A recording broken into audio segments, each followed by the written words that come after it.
പ്രേക്ഷകരെ ആയെങ്കിൽ പിടിയിലായി. സവർക്കർ ചോദ്യം തയ്യാറാക്കിയ അധ്യാപകനെതിരെ നടപടിയെടുത്തു. പക്ഷേ വിദ്യാർത്ഥികളെ അധിക്ഷേപിച്ച ടി.ജി. മോഹൻദാസിനെ തൊട്ടിട്ടില്ല പോലീസ്. വിദ്വേഷ പരാമർശം നടത്തി 11 ദിവസമായിട്ടും തിരുവനന്തപുരം സൈബർ പോലീസ് എടുത്ത കേസിൽ ഒരു നടപടിയുമില്ല. വിദ്വേഷ പരാമർശമുള്ള വീഡിയോ സമൂഹമാധ്യമങ്ങളിൽ നിന്ന് നീക്കം ചെയ്തിട്ട് പോലുമില്ല. പോലീസ് നിലപാടിൽ പ്രതിഷേധം ശക്തമാണ്. കേരള പോലീസിന്റെ ഫേസ്ബുക്ക് പേജിന് താഴെയും വിമർശനം ഉയർന്നു. ടി.ജി. മോഹൻദാസിന്റെ പരാമർശങ്ങൾ പലതും സംപ്രേഷണ യോഗ്യം പോലുമല്ല. അർജുൻ മട്ടന്നൂർ വിവരങ്ങളുമായി നമ്മളോടൊപ്പം ചേരുകയാണ്. അർജുൻ, ആ വിദ്വേഷം ഇപ്പോഴും സമൂഹ മാധ്യമങ്ങളിലുണ്ട്. അതിനെ പിൻപറ്റുന്ന ആളുകൾക്ക് കോൾമയിൽ കൊള്ളാൻ വേണ്ടി ആ കണ്ടന്റ് അവിടെ തന്നെ കിടക്കുകയാണ് എന്നതാണ്. അത് നീക്കം ചെയ്യാൻ പോലും പോലീസ് ആവശ്യപ്പെട്ടിട്ടില്ല. ഇനി അതിന് വശംവദനാകുന്നില്ല ടി.ജി. മോഹൻദാസ് എങ്കിൽ അത് നീക്കം ചെയ്യാനുള്ള നടപടികൾ സൈബർ പോലീസ് എടുത്തിട്ടില്ല. ടി.ജി. മോഹൻദാസിനെതിരെ 11 ദിവസമായിട്ടും ഒരു നടപടിയുമില്ല. പേരിനൊരു കേസെടുത്തു. അത് തന്നെയാണ് മാധു, രാജ്യവ്യാപകമായി തന്നെ ചർച്ച ചെയ്ത ഒരു സംഭവമാണ്. ആ പ്രക്ഷോഭവുമായി ബന്ധപ്പെട്ട ഇത്തരം പരാമർശം നടത്തിയ ടി.ജി. മോഹൻദാസിനെതിരെ അന്നു മുതൽ തന്നെ വലിയ പ്രതിഷേധം ഉണ്ടാവുകയും ചെയ്തിരുന്നു. പേരിനൊരു എഫ്ഐആർ ഇട്ടു, കേസെടുത്തു എന്നതിനപ്പുറത്തേക്ക് ഒരു നടപടിയും പോലീസിന്റെ ഭാഗത്ത് നിന്ന് ഈ നിമിഷം വരെ ഉണ്ടായിട്ടില്ല. ഏതാണ്ട് 2 ആഴ്ച പിന്നിടുന്നു ടി.ജി. മോഹൻദാസ് ഈ അധിക്ഷേപ പരാമർശം നടത്തിയിട്ട്. അന്ന് വലിയ പ്രതിഷേധമുയർന്നു. തുടർന്ന് ഏതാണ്ട് 4 ദിവസം കഴിഞ്ഞാണ് ടി.ജി. മോഹൻദാസിനെതിരെ കേസെടുക്കുന്നത്. അപ്പോഴും കലാപാഹ്വാനം അടക്കമുള്ള വകുപ്പുകൾ മാത്രമാണ് ചുമത്തിയത്. സ്ത്രീത്വത്തെ അപമാനിക്കുന്ന അടക്കമുള്ള വകുപ്പുകളിലേക്ക് ഇപ്പോഴും പോലീസ് കടന്നിട്ടില്ല. കേസെടുത്തിട്ട് ഇപ്പോൾ വീണ്ടും ഒരു 11 ദിവസം കൂടി പിന്നിടുന്നു. ടി.ജി. മോഹൻദാസ് മുൻകൂർ ജാമ്യാപേക്ഷയുമായി കോടതിയെ സമീപിച്ചതായി അറിയില്ല. ടി.ജി. മോഹൻദാസിന് കോടതി എന്തായാലും മുൻകൂർ ജാമ്യം നൽകിയിട്ടുമില്ല. പക്ഷേ ഈ നിമിഷം വരെ ടി.ജി. മോഹൻദാസിനെ അറസ്റ്റ് ചെയ്യുന്നില്ല എന്ന നിലപാടിൽ തന്നെയാണ് ഇപ്പോൾ പോലീസ് മുന്നോട്ട് പോകുന്നത്. ഇന്ന് ആഭ്യന്തരമന്ത്രിയോട് ഇക്കാര്യം ചോദിച്ചപ്പോൾ ആഭ്യന്തരമന്ത്രി പറയുന്നത് ഇത് പോലീസാണ് നോക്കേണ്ടത്, ആഭ്യന്തരമന്ത്രിക്ക് ഈ കാര്യത്തിൽ ഇടപെടാൻ കഴിയില്ല എന്നുള്ളതാണ്.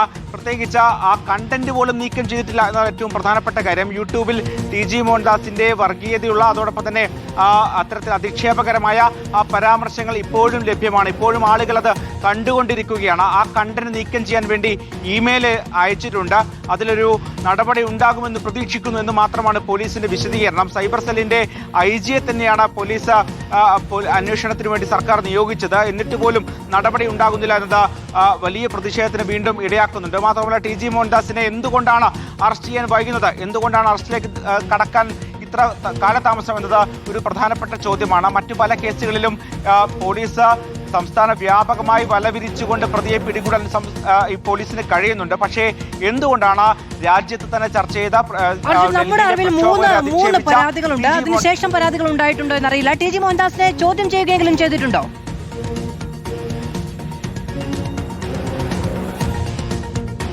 മാധു, AYFന്റെ സംസ്ഥാന പ്രസിഡന്റ് ടി ജിസ്മോന്റെ പരാതിയിലാണ് കേസെടുത്തിരിക്കുന്നത്. അതിനുശേഷം കോൺഗ്രസ്, മറ്റ് സംഘടനകൾ, യൂത്ത് കോൺഗ്രസ് അടക്കമുള്ള എല്ലാ സംഘടനകളും പരാതി നൽകിയിട്ടുണ്ട്. എന്തായാലും നിലവിൽ ഒരു എഫ്ഐആർ രജിസ്റ്റർ ചെയ്തു എന്ന് മാത്രമാണ് നമ്മുടെ അറിവ്. മാത്രവുമല്ല ഈ നിമിഷം വരെ ടി.ജി. മോഹൻദാസിനെ ചോദ്യം ചെയ്തതായി നമ്മുടെ മുന്നിലേക്ക് ഒരു വിവരം ലഭ്യമല്ല. എന്തായാലും ടി.ജി. മോഹൻദാസിനെ വിളിച്ചു വരുത്തിയിട്ടില്ല, ചോദ്യം ചെയ്തിട്ടില്ല, അറസ്റ്റ് ചെയ്തിട്ടില്ല. യാതൊരു നടപടിയും ഈ കേസുമായി ബന്ധപ്പെട്ട് മുന്നോട്ട് കൊണ്ടുപോയിട്ടില്ല എന്നത് ഒരു പ്രധാനപ്പെട്ട കാര്യമാണ്. 2 ആഴ്ച, അതായത് ഇത്രയും കാലം ഇവിടെ സജീവമായി നിന്നിരുന്ന ഒരാളാണ്. അദ്ദേഹത്തിന്റെ വായിൽ നിന്നാണ് ഇത്തരം ഒരു പരാമർശങ്ങൾ ഉണ്ടായിരിക്കുന്നത്. ആ പരാമർശം ഉണ്ടായിട്ട് അദ്ദേഹത്തെ അറസ്റ്റ് ചെയ്യാൻ എന്തുകൊണ്ടാണ് പോലീസ് മടിക്കുന്നത് എന്നത് പ്രധാനപ്പെട്ട ചോദ്യമാണ്. വെല്ലുവിളിക്കുന്നു, മുഖ്യമന്ത്രിയെ വെല്ലുവിളിക്കുന്നു, പോലീസുകാരനെ ഡയറക്റ്റ് ഫോൺ സന്ദേശത്തിലൂടെ വെല്ലുവിളിക്കുന്നു, നീ ഒന്ന് പിടിക്ക് എന്ന് വെല്ലുവിളിക്കുന്നു. പിടിച്ചു. ആഭ്യന്തരമന്ത്രി മാധ്യമങ്ങൾക്ക് മുന്നിൽ വന്ന് പറയാണ് വെല്ലുവിളിക്കുന്ന ആർക്കും നിലനിൽപ്പുണ്ടാവില്ല, ഇത് ക്രിമിനലുകളുടെയോ ഗുണ്ടകളുടെയോ ഈ പറുദീസയല്ല എന്നുള്ളത്. അപ്പൊ പോലീസ് അറസ്റ്റ് ചെയ്താൽ അത് അഭിമാനം ആഭ്യന്തര വകുപ്പിനുണ്ട്, ആഭ്യന്തരമന്ത്രിക്കുണ്ട്.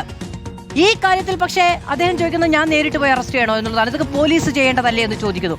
ഒന്നുകിൽ ഒരു കാര്യത്തിലും ക്രെഡിറ്റ് എടുക്കരുത്, അല്ലെങ്കിൽ ക്രെഡിറ്റ് വേണമെന്ന നിർബന്ധ ബുദ്ധി ഉണ്ടെങ്കിൽ പോലീസ് ആ വഴിക്ക് പോകുന്നുണ്ടോ എന്ന് ഉറപ്പുവരുത്തണം.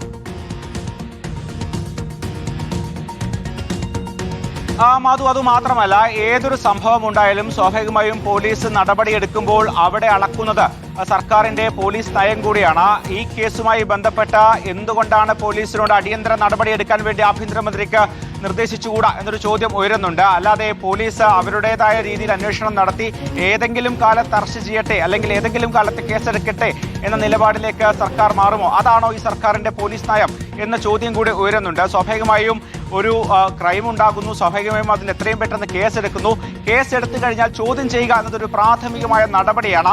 ആ നടപടിയിലേക്ക് കടക്കുന്നതിന്റെ ഭാഗമായി അറസ്റ്റ് അടക്കം ചെയ്യാൻ പോലീസിന് എളുപ്പം തന്നെ സാധിക്കുകയും ചെയ്യും. പക്ഷേ അതൊന്നും ഇവിടെ നടക്കുന്നില്ല. കലാപാഹ്വാനം എന്നൊരു കേസ് മാത്രമാണ് നിലവിൽ എടുത്തിരിക്കുന്നത്. അതിനപ്പുറത്തേക്ക് സ്ത്രീത്വത്തെ അപമാനിച്ച അടക്കമുള്ള ഗുരുതരമായ വകുപ്പുകളുണ്ട്. ആ വകുപ്പുകൾ നിയമോപദേശം തേടി അത് ലഭിച്ച ശേഷം അത് ചേർക്കുന്ന കാര്യം ആലോചിക്കാം എന്നൊക്കെയാണ് പോലീസും സർക്കാരും പറയുന്നത്. പക്ഷേ ഇതുവരെ ഒരു നടപടി ഉണ്ടാകുന്നുമില്ല. സ്വാഭാവികമായും ഇത്തരത്തിൽ പോലീസിനെയോ ആഭ്യന്തരമന്ത്രിയോ മുഖ്യമന്ത്രിയോ വെല്ലുവിളിച്ചാൽ മാത്രമേ വേഗം നടപടി ഉണ്ടാകൂ എന്നൊരു സാഹചര്യമാണോ എന്നതും സർക്കാർ വിശദീകരിക്കേണ്ടതാണ്. എന്തായാലും ഈ കേസുമായി ബന്ധപ്പെട്ട് ഈ കേസെടുക്കുക, FIR ഇടുക, അത് അപ്ലോഡ് ചെയ്യുക എന്നതിനപ്പുറത്തേക്ക് ഒരു നടപടിയിലേക്കും പോലീസ് കടന്നിട്ടില്ല എന്നതാണ് ഏറ്റവും പ്രധാനപ്പെട്ട കാര്യം. മാത്രവുമല്ല, ഇത്തരത്തിൽ ഒരാൾ പോലും പറയാൻ പാടില്ലാത്ത ഒരു വാക്കുകളാണ് അദ്ദേഹത്തിന്റെ വായിൽ നിന്ന് വന്നത്.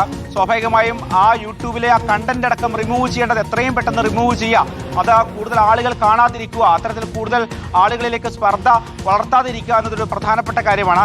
അതിനുള്ള നടപടി പോലും പോലീസ് കൈക്കൊള്ളുന്നില്ല എന്നത് വളരെ പ്രധാനപ്പെട്ട കാര്യമാണ്. എന്തായാലും ഈ കാര്യങ്ങളുമായി, ഈ വിഷയങ്ങളുമായി നമ്മൾ ആഭ്യന്തരമന്ത്രിയോട് ചോദ്യങ്ങൾ ഉന്നയിക്കുമ്പോൾ അദ്ദേഹം ചോദിക്കുന്നത് പോലീസ് സ്വതന്ത്രമായിട്ടാണ് ഈ കാര്യങ്ങളൊക്കെ തന്നെ ചെയ്യുന്നത്. ആഭ്യന്തരമന്ത്രിയെ തനിക്ക് അതിൽ യാതൊരു റോളുമില്ല, തനിക്കൊരു നിർദ്ദേശവും നൽകാൻ കഴിയില്ല എന്നൊരു വിചിത്രമായ മറുപടിയാണ് ആഭ്യന്തരമന്ത്രിയുടെ ഭാഗത്ത് ഉണ്ടാകുന്നത്. ഈ നിമിഷം വരെ ഈ DG മോഹൻദാസിനെതിരെ ഒരു നടപടിയും ഉണ്ടായിട്ടില്ല. അദ്ദേഹത്തെ ചോദ്യം ചെയ്തിട്ട് പോലുമില്ല. അർജുൻ മട്ടന്നൂരാണ് വിവരങ്ങൾ നൽകിയത്. യുവാക്കളെ അധിക്ഷേപിച്ച, സ്ത്രീകളെ അധിക്ഷേപിച്ച, നമുക്കൊന്നും പറയാൻ കഴിയാത്ത തരത്തിലുള്ള പരാമർശങ്ങൾ നടത്തിയ TG മോഹൻദാസ് അങ്ങനെ യാതൊരു നിയമപ്രശ്നങ്ങളും ഇല്ലാതെ വിലസുകയാണെന്നുള്ളതാണ്. RSS വരെ തള്ളി പറഞ്ഞു ഈ അഭിപ്രായ പ്രകടനങ്ങൾ തങ്ങളുടേതല്ല എന്നുള്ളത്. കാരണം ഏറ്റെടുക്കാൻ കഴിയാത്തത്ര വിദ്വേഷം അതിലുണ്ട്, സ്ത്രീ വിരുദ്ധത അതിലുണ്ട്, മനുഷ്യത്വ വിരുദ്ധത അതിലുണ്ട്. പക്ഷേ യാതൊരു അനക്കവുമില്ല പോലീസിന് എന്നുള്ളതാണ്.